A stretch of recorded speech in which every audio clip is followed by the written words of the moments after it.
महाराष्ट्रामध्ये एक असं गाव आहे ज्या गावामध्ये एकही दोन मजली घर नाही। गावातील लोक घर बांधण्यासाठी मातीच्या भाजलेल्या विटांचा वापर करत नाहीत। या गावातील लोकांना छत्री विकत घेण्याचा अधिकारच नाही। हे ऐकून कदाचित तुम्ही चकित झाला असाल, कदाचित तुम्हाला खोटंही वाटेल, पण हे खरं आहे। आज आपण याच ऐतिहासिक गावाविषयी आणि त्या गावामधील या अनोख्या प्रथेविषयी सविस्तर माहिती जाणून घेणार आहोत। नमस्कार, मी निखिल आणि तुम्ही पाहताय महाराष्ट्र कट्टा।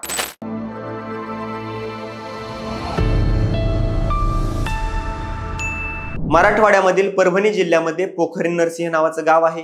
या गावामध्ये भगवान नरसिंहाचे विशाल मंदिर आहे। हे मंदिर फार जुने आणि आकर्षक आहे।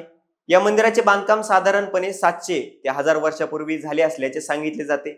आज हे गाव लाखो भक्तांच्या श्रद्धेचे आणि विश्वासाचे ठिकाण बनले आहे। कर्नाटक, आंध्र प्रदेश आणि भारताच्या विविध भागांमधून लोक भगवान नरसिंहाच्या दर्शनासाठी पोखरी नगरीमध्ये येत असतात। गावातील ह्या मंदिराचं बांधकाम हेमाडपंथी पद्धतीने झाले असल्यामुळे मंदिर आणखीच आकर्षक वाटतं। मंदिराच्या मुख्य प्रवेशद्वारावरती सिंह दिसून येतो, तर मंदिराच्या शिखरावरती पांढरा झेंडा लावलेला असतो। एका राजाच्या मुलांना अंधत्व प्राप्त झालं होतं। नरसिंह देवाच्या कृपेने त्या मुलांना दृष्टी प्राप्त झाली।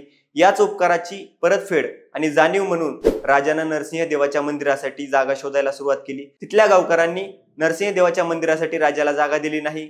परवानगी न मिळाल्यामुळे भगवान नरसिंह यांनी प्रवासाला सुरुवात केली। शिवारातील पोखरणी या गावामध्ये महादेवाच्या मंदिरामध्ये आश्रय घेतला आणि या गावामध्ये त्यांचे मंदिर स्थापन झाले। या गावाचे नाव तेव्हापासूनच पोखरी नरसिंह केल्याचे सांगितले जाते। भगवान नरसिंह यांच्या पोखरणीतील मंदिराचं खास वैशिष्ट्य म्हणजे गावाची परंपरा आणि गावकऱ्यांची देवावरील निष्ठा। देवाचे मंदिर मातीच्या भाजलेल्या विटांपासून बांधलं गेलं होतं आणि म्हणूनच गावातील एकही घर मातीच्या भाजलेल्या विटांपासून बांधलेलं नाही। देवाचे मंदिर दुमजले असल्यामुळे गावात एकही दोन मजली घर नाही। देवाला झोपण्यासाठी लाकडी पलंग असल्यामुळे गावामधील एकही व्यक्ती लाकडाचा पलंग वापरत नाही।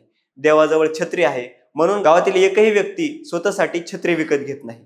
पाहुण्यांनी किंवा बाहेरगावच्या मित्रांनी छत्री भेट दिली तरच ही छत्री वापरली जाते। विशेष म्हणजे अनेक वर्षापासून या सगळ्या प्रथा पाळल्या जातात। आजही गाव याच प्रथा घेऊन पुढे जात आहे।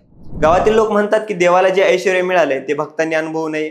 परंपरेनुसार चालत आलेले नियम पाळणं हे आपलं कर्तव्य आहे। पूर्वी जर चुकून कोणी नियमांचं उल्लंघन केलं तर गावची पंचायत त्याला दंड करायची। नियम मोडला गेला आहे असं कधीतरी चुकून घडायचं, पण या नियमांचं पालन करणाऱ्या व्यक्तीच्या आयुष्यात कधीच काही कमी राहत नाही असं गावकरी सांगतात।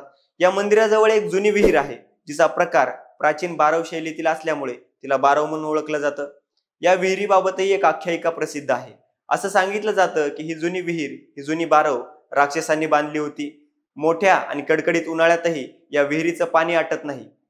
ही एक गावाबाबतीत श्रद्धेची आणि चमत्काराची खूण आहे। आजही कर्नाटक, आंध्र प्रदेश, बिदर इतर राज्यांमधून इथे मोठ्या प्रमाणामध्ये देणग्या दिल्या जातात। दर शनिवारी लाखो भाविक भगवान नरसिंहाच्या दर्शनासाठी गर्दी करतात।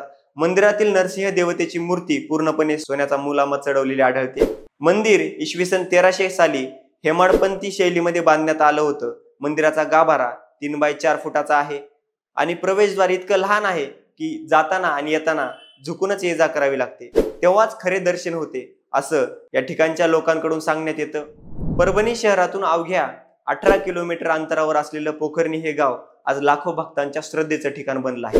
हे ठिकाण तुम्हाला माहित होतं का? ही माहिती जाणून घेतल्यानंतर तुम्हाला काय वाटतं आणि तुम्हाला हा व्हिडिओ बघून काय वाटलं हे कमेंट करून नक्की कळवा। आणि हो, अशाच माहितीपूर्ण व्हिडिओसाठी आणि ऐतिहासिक ठिकाणांबद्दल माहिती जाणून घेण्यासाठी आमच्या महाराष्ट्र कट्टा या YouTube चॅनलला सबस्क्राईब करायला विसरू नका। धन्यवाद।